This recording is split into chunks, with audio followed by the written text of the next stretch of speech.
Welcome to the Curious Room.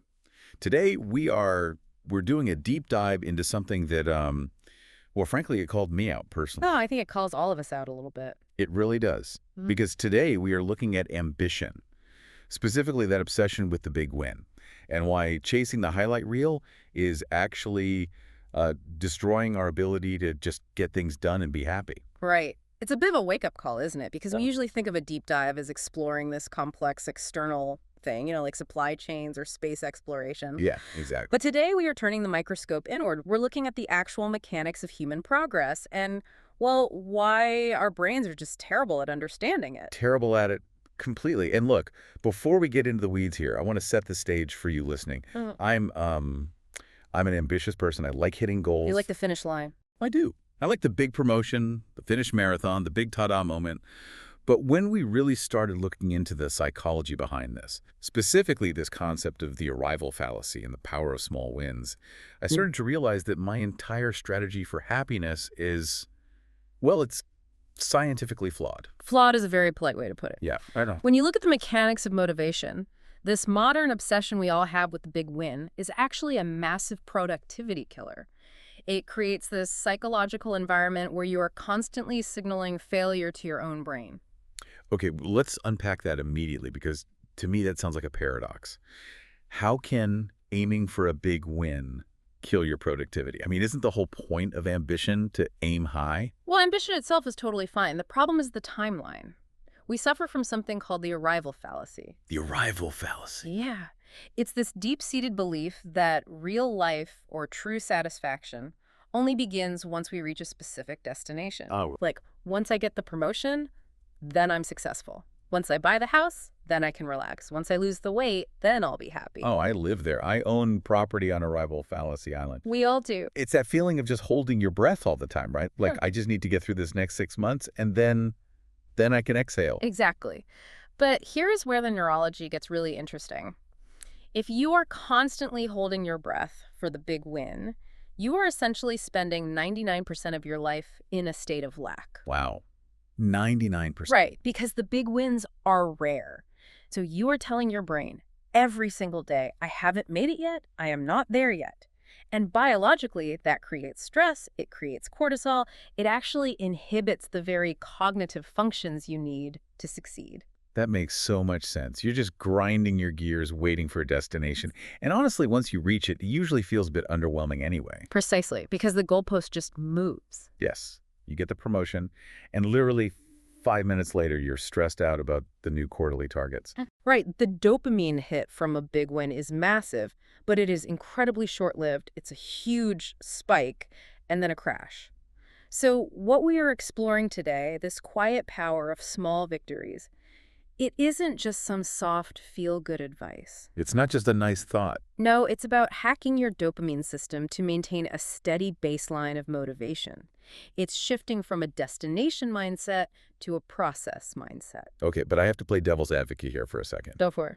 Because when I hear phrases like small victories or celebrate the little things, I get a little skeptical. Sure. It sounds a bit like participation trophies for adults. Mm-hmm. You know, like, oh, good job, you got out of bed today, here's a gold star. If I'm trying to be a high performer, isn't that just lowering my standards? Doesn't that make me complacent? That is the most common objection by far, and it's a completely valid fear. But the psychology shows the exact opposite. Recognizing small wins doesn't lower the bar. It actually fuels the engine you need to get over the bar. Okay, how so? There is a concept known as the progress principle. Basically, researchers looked at thousands of daily diary entries from workers to see what actually motivated them on a day-to-day basis. And what was it? It wasn't money, and it wasn't big public accolades. The single most powerful motivator was simply the sense of making progress in meaningful work, even incredibly incremental progress. So just feeling like the needle moved, even if it was just a millimeter? Yes. And this is the crucial distinction we need to make here. It's not about lowering your standards. It's about recognizing agency. Agency. Right. When you ignore the small wins, when you tell yourself, oh, sending that email didn't matter, or doing that basic prep work was boring and doesn't count, you are denying yourself a critical feedback loop. A loop that says, I am effective, I can influence my environment. I can influence my environment. That's the key phrase, isn't it? Yeah. Because the alternative is just feeling like life is happening to you. Exactly. When you ignore your own small wins, you start to feel helpless. You feel like you're just treading water in the ocean until some big event comes along to save you. But when you mark the small win, you are actively proving to yourself, I am a person who takes action. Let's get really concrete with this, because I want to move this out of the abstract for you listening. We made a list before we started recording of what actually constitutes a small win using everyday words. And honestly, some of these are surprisingly mundane. Very mundane. We aren't talking about I ran a half marathon today. We're talking about things like I watered the plant on my desk, or I sent the email I was dreading. That dreaded email is a perfect example. Let's look at that. We've all had one.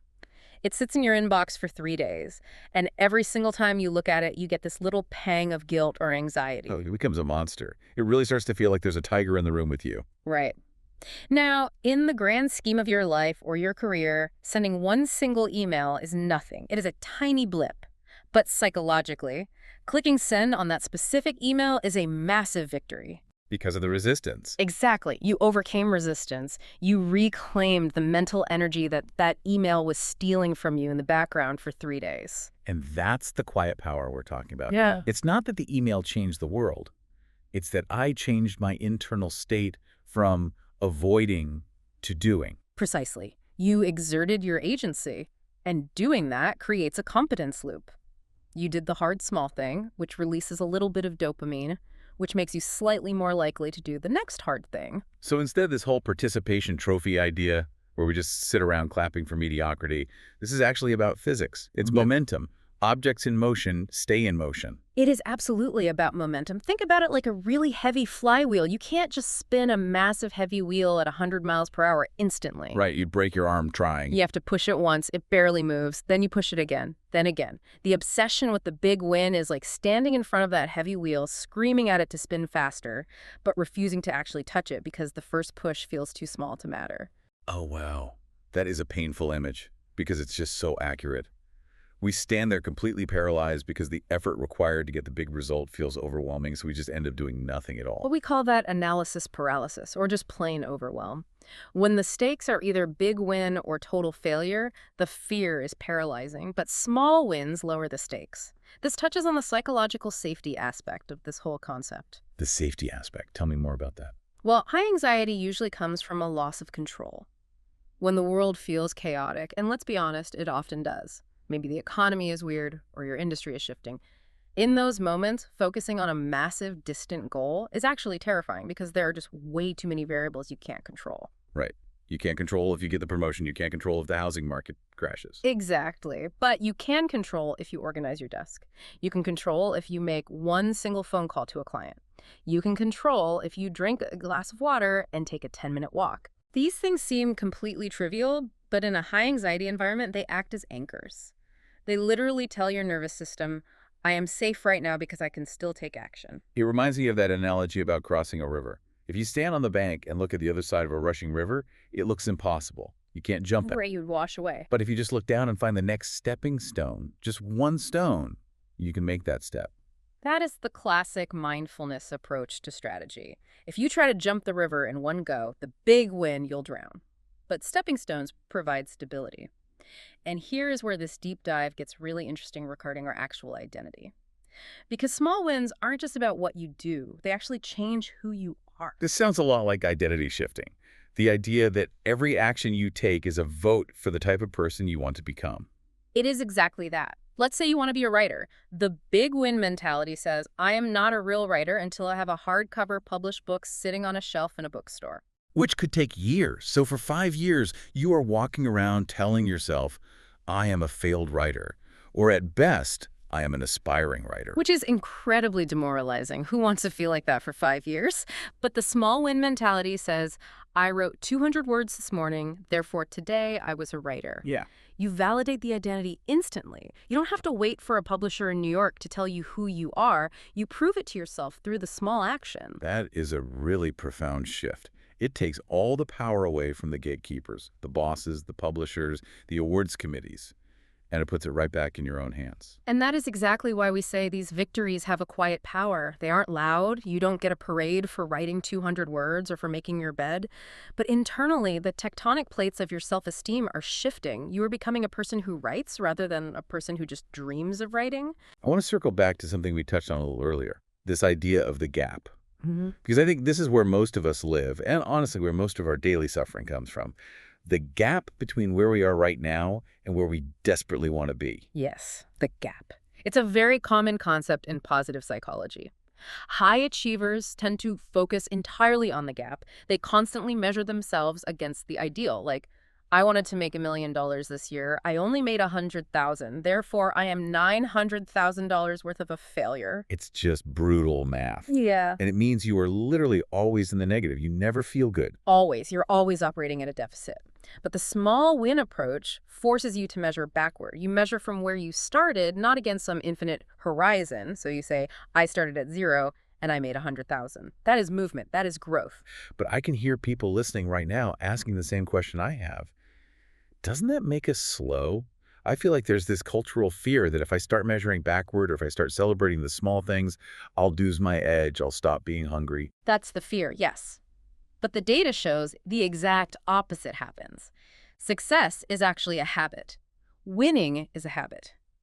If you starve yourself of victories, your brain starts to associate effort with failure. It thinks, well, I worked really hard, but I didn't hit the massive goal, so why even bother next time? And that is a one-way ticket to burnout. Right. It's extinction. It makes me think of a lab rat that just stops pressing the lever because no food pellets are coming out anymore. Exactly. The rat just gives up. But if you feed yourself small victories like, I worked hard and I cleared out my inbox today, or I worked hard and I learned this one new coding trick, you are training your brain that effort equals reward.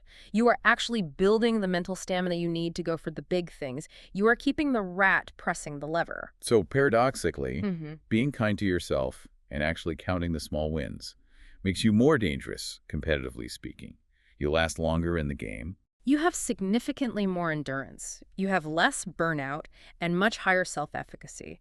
You literally become the person who just keeps showing up because the process itself is providing the reward, not just the distant destination. That's a total game changer for me. It redefines the whole concept of grinding. It's not grinding your teeth in frustration. It's grinding the gears into motion so you can move forward smoothly. That's a great way to put it. But I do want to ask, on a practical level, how do we actually do this? Because our brains are hardwired to scan for threats and problems, not small wins.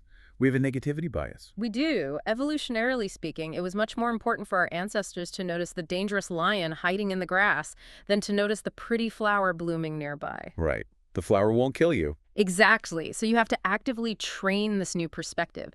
You have to consciously install a new software update in your head. So is this just gratitude journaling?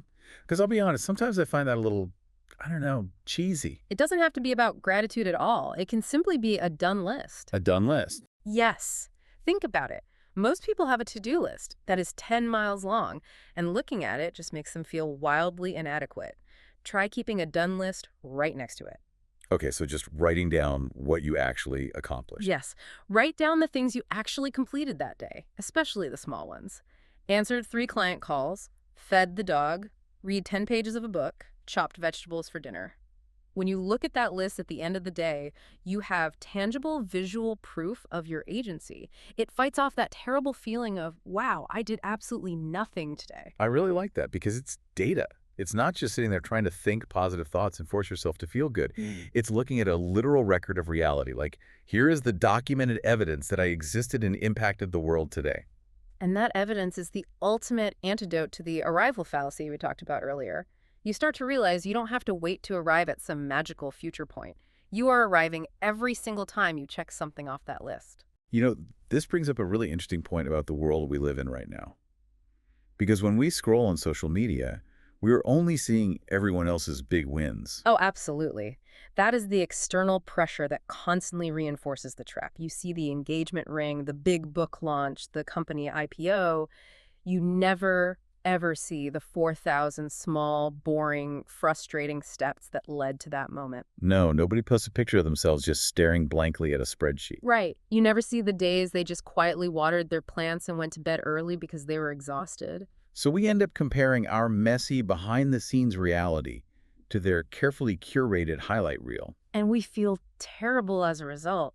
Embracing your own small victories is a way of actively opting out of that toxic comparison game and brings your focus right back to your own lane, your own stepping stones. It's a very grounding practice in a very noisy, fast-paced world. It sounds almost rebellious, like you're saying, I refuse to be miserable just because I haven't conquered the world yet. It is an act of rebellion. It really is. It is refusing to defer your happiness. It is refusing to let your own self-worth be held hostage by a future event that may or may not even happen. I love that phrase, held hostage by a future event. So let's wrap this up and bring it all back to you listening right now. We've covered the arrival fallacy, the psychology behind the progress principle, and the absolute need for personal agency. And the key takeaway from all of this is that real momentum is built on the micro level. It's not the giant lightning stroke from the sky, it's the tiny friction of striking a matchstick. So for the person listening right now who feels stuck, the person who feels like they're working so incredibly hard but they're just standing still, what is the immediate real-world application for them today?